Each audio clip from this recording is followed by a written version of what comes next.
குரல் நண்பர்களுக்கும் வணக்கம். இனிமே சீமான அவதூறாக பேச மாட்டேன், சீமான விமர்சிக்க மாட்டேன் அப்படின்னு பொதுவெளியில முக்தார் அவர்கள் பேச போறாரு அப்படின்ற ஒரு விஷயம் தான் தற்போது தெரிய வந்திருக்கு.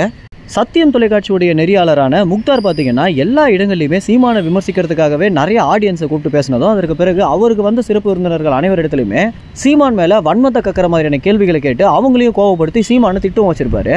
இந்த மாதிரி இவர் சூழ்ச்சி பண்ணி தான் இந்த இன்டர்வியூ நடத்துறாரு அப்படின்ற விஷயம் போக போக தான் தெரிய வந்துச்சு அப்படின்னு சொல்லணும். ஏன்னா ஆரம்ப காலத்தில் அடுத்த பாண்டே இவர் தான் அப்படின்னு அனைவருமே புகழ்ந்துட்டு இருந்த நேரத்தில் தான் அடுத்தடுத்து முக்தார் பார்த்தீங்கன்னா பல இடங்களில் மாட்டியிருந்தார். குறிப்பாக இந்த ஸ்டிங் ஆப்ரேஷனில் பார்த்தீங்கன்னா முக்தார் அவர்கள் மாட்டியிருந்ததும், அதற்கு பிறகு அண்ணாமலையிடமிருந்து பணம் வாங்கிட்டு தான் சீமானை விமர்சிக்கிறாரு அப்படின்ற ஒரு விஷயம்லாம் தெரிஞ்ச பிறகு முக்தார் மேலே நம்பிக்கையே போயிடுச்சு அப்படின்ற ஒரு மனநிலையில் தான் தற்போது மக்கள் இருந்துட்டு இருந்தாங்க.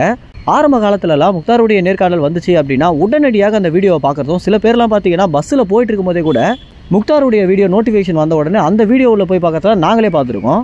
இப்படி இருக்க முக்தார் அவர்களுடைய இடம் எப்படி பறி போச்சு அப்படின்னு பார்க்கும்போது தான் அடுத்தடுத்து சீமான் மேலே இவர் காட்டிய வன்மம் தான் அப்படின்றது தான் ஒரு மிகப்பெரிய காரணமாகவே இருக்கு.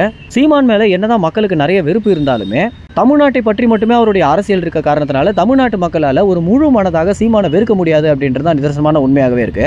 என்னதான் தற்போது விஜய் அரசியலுக்கு வந்த பிறகு அனைவருமே விஜய்க்கு ஆதரவு கொடுக்குறோம் அப்படின்னு சொல்லியிருந்தாலுமே அவங்க அனைவருமே சொல்லக்கூடிய ஒரு விஷயம் என்ன அப்படின்னா, இதற்கு முன்னதாக நாங்கள் சீமான் அவர்களை தான் நம்பியிருந்தோம், ஆனால் சீமான் அவர்களுடைய பேச்சு நிமிஷத்துக்கு நிமிஷம் மாறுது அப்படின்ற ஒரு பெரிய விமர்சனத்தெல்லாம் கேட்ட பிறகு எங்களுடைய அடுத்த கட்ட முயற்சியாக விஜய்க்கு வாக்களிக்கலான் இருக்கோம் அப்படின்னு தான் சொல்லிட்டு வந்துட்டு இருக்காங்க. இதுல இருந்து என்ன தெரியுது அப்படின்னா, தமிழ்நாட்டில் முக்காவாசி மக்களை சீமான் ஈர்த்திருக்காரு அப்படின்றது தான் நிதர்சனமான உண்மையாகவே இருக்கு. தற்போது சீமானுடைய பிரஸ் மீட்ல பார்த்தீங்கன்னா வேணும் என்றே நெறியாளர்கள் சீமானை கோபப்படுத்தி சீமான் கோபப்பட்டு பேசுகிற வார்த்தைகளை மட்டுமே போட்டுட்டு வந்துட்டு இருக்காங்களே தவிர உண்மையிலேயே சீமான் என்னதான் சொல்ல வராரு அப்படின்ற ஒரு முழு வீடியோவுமே எந்த ஒரு இடத்துலையுமே போடாததுக்கு வெளிப்பாடு தான் பார்த்தீங்கன்னா மக்களுடைய இந்த ஒரு வெறுப்பு அப்படின்னு சொல்லணும். நீங்கள் சீமானுடைய செய்தியாளர்கள் சந்திப்பை நேரில் பார்த்தீங்க அப்படின்னா உண்மையிலேயே இந்த யூடியூப் சேனல்கள் தொலைக்காட்சிகள் சீமானை எந்த மாதிரியான கேள்விகள் கேட்குறாங்க, அதற்கு ஒரு சராசரியான மனுஷன் எந்த அளவுக்கு கோவப்படுவானோ அதை தான் சீமான் பண்ணிட்டு வந்துட்டு இருக்காரு அப்படின்றது தெளிவாக புரிய வரும்.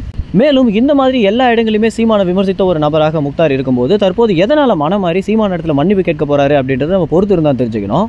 ஒருவேளை தன்னுடைய பயணத்தை மீண்டும் தொடரணும் அப்படின்னா சீமானுடைய தயவு தேவைப்படும் அப்படின்ற ஒரு சுயநலமான விஷயமாக கூட இது இருக்கலாம். எது எப்படியாக இருந்தாலும் முக்தார் பேசினாலே சீமானுடைய ஆதரவாளர்கள் ஏற்றுக்க மாட்டாங்க அப்படின்றதான் நிதர்சனமான உண்மையாக இருக்கு. இந்த தகவல் குறித்து என்ன நினைக்கிறீங்க அப்படின்றது உங்க கமெண்ட்ஸ்ல தெரிவிங்க. நன்றி, வணக்கம்.